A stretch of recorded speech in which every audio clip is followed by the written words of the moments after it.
Eu fui o único passageiro sobrevivente no acidente aéreo, onde infelizmente 123 pessoas faleceram. Faltando 5 minutos para chegar em Paris, aconteceu essa pane toda que eu vou contar para vocês. Entrei dentro de uma agência da Varig e aí saí de lá com meu sonho realizado, a passagem para Londres. Eu sempre ouvia falar que quando acontecia um acidente aéreo, a traseira, a cauda do avião era a parte que ficava mais protegida. Falei para a atendente, olha, eu quero a última fileira, lá atrás. Janela F, fileira 27, e fui. Estava lotado, mas tinham 2 poltronas vagas, que eram justamente as minhas 2 poltronas laterais. Era Rio, Paris, Londres.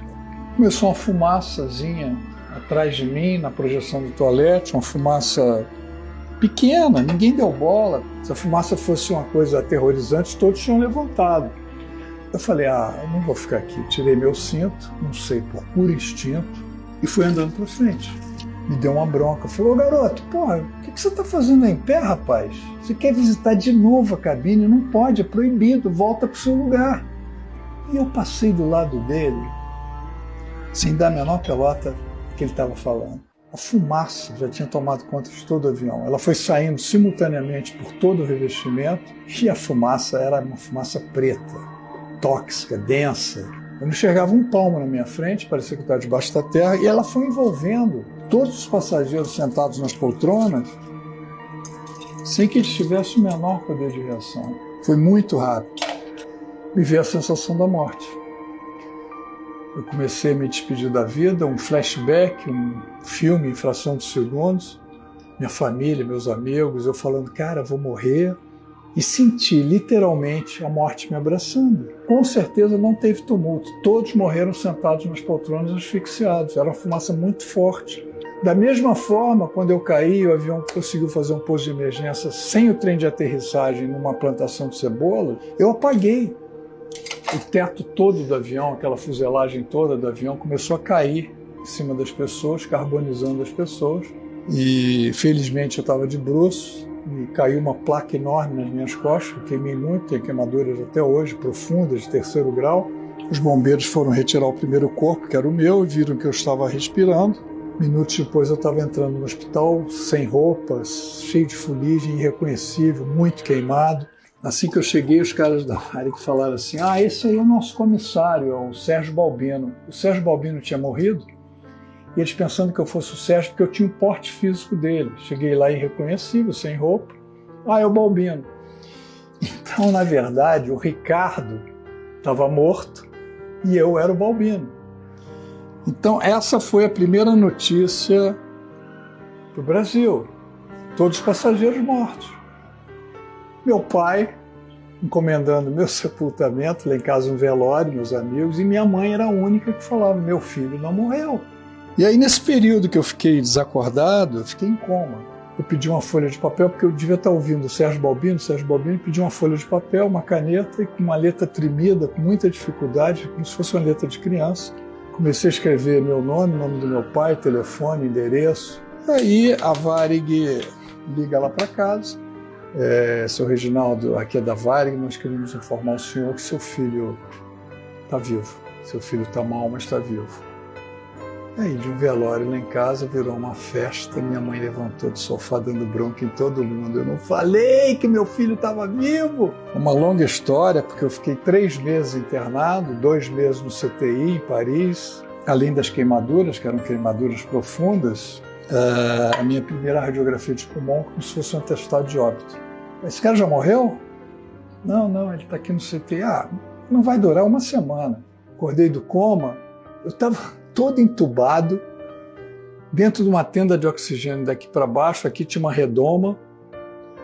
Cara, eu falei, gente, eu não estou em Londres, onde é que eu estou? Estou no hospital, o que aconteceu? E aí a sua cabeça parece um grande quebra-cabeça que as peças vão se encaixando aos poucos. Tempos depois eles permitiram a presença dos meus pais lá no CTI, foi maravilhoso, e minha mãe, ela convenceu os médicos de fazer comida para mim lá na cozinha. E ela fazia uma vitamina de abacate que eu adoro, abacate com leite. Os franceses ficavam assim, abacate com leite. Ela deu a vitamina para os caras provar, os caras falaram, pô, que maravilha, maravilhoso. Mamãe era muito especial e ela tinha sempre esse lado muito positivo e a turma lá do hospital adorava ela. Eu recebia centenas de cartas diariamente e a maioria dessas cartas eram de pessoas que eu não conhecia, de várias localidades do Brasil, até mesmo de outros países. Vamos lá, Ricardo! Esse mundo é tão cruel, né? Tão cheio de sacanagem. Você fala, peraí, esse mundo ainda tem jeito. Eu vou contar um encontro que eu tive com um grande amigo meu no Rio de Janeiro, 1 ano depois do acidente. Quando eu falei a morte me abraçando, ele falou, Ricardo, não era a morte te abraçando, era a vida te protegendo. Era a mão de Deus, o teu anjo da guarda te dando um abraço. E aprenda sempre a ver o outro lado da sua moeda, que a gente está acostumado a ver só um lado, né? E a gente tem saída para tudo, menos para a morte. 1 ano e pouco depois, eu ficava pensando o tempo todo, cara, alguma coisa está faltando aqui em mim. Eu ficava pensando, pô, é a viagem que foi interrompida, que eu não cheguei lá.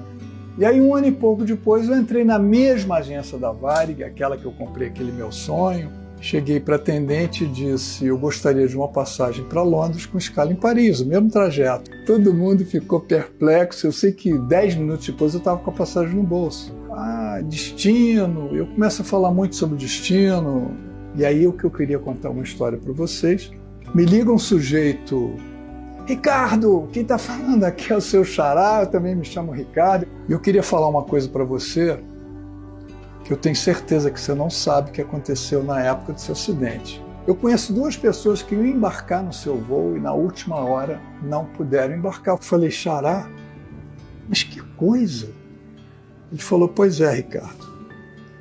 Acontece que essas 2 pessoas, uma era minha tia e a outra era minha mãe, que estava grávida de mim e colocou o nome de Ricardo em sua homenagem. Falei para ele, xará, as únicas poltronas vagas que estavam no meu nome, ficou arrepiado, era da sua mãe e da sua tia. Se a sua mãe e se a sua tia estivessem viajando do meu lado, sua mãe grávida, na hora que começou aquela fumacinha que eu tive o ímpeto de sair imediatamente, por ela estar grávida, por eu não querer incomodá-la, eu ficasse ali mais uns 30 segundos, sei lá quanto tempo.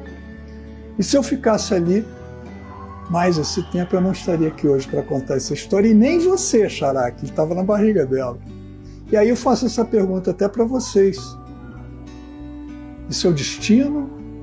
Isso é o acaso? Ou isso é uma força divina?